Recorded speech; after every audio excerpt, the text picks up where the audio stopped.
ஒரு ஆளை பார்த்துமே இது போடக்கூடாது. எடை போடக்கூடாது. முதல்ல எத்தனை லெட்டர்னு பாருங்க, அப்புறம் போடலாம். 2 தான். மேல இருந்து கீழ் 13. வடக்குல இருந்து வீசும் காற்று வாடை காற்று. கிழக்குல இருந்து வீசுனா கொண்டல் காற்று. ஓ, இப்போ ஃபர்ஸ்ட் 17 முடிச்சிடலாம். எடை போடு. எடை. அடுத்து வடக்குல இருந்து வீசும் காற்று வாடை காற்று. வாடை.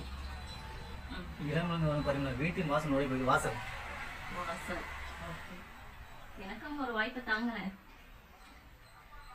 சிப்பிக்குள் இது. சிப்பிக்குள் முத்து.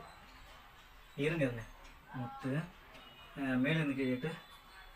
18. மேல இருந்து கீழே 18 கொடுக்கல. அப்புறம் கீழே இருந்து 24. ஒரு கட்சியின் பெயர் 3 இடத்துல திமுக தான் இருக்கு. திமுக தான் வரும். இருங்க முட்டை அங்க இடமே வந்து முட்டை. சரி, முத்து.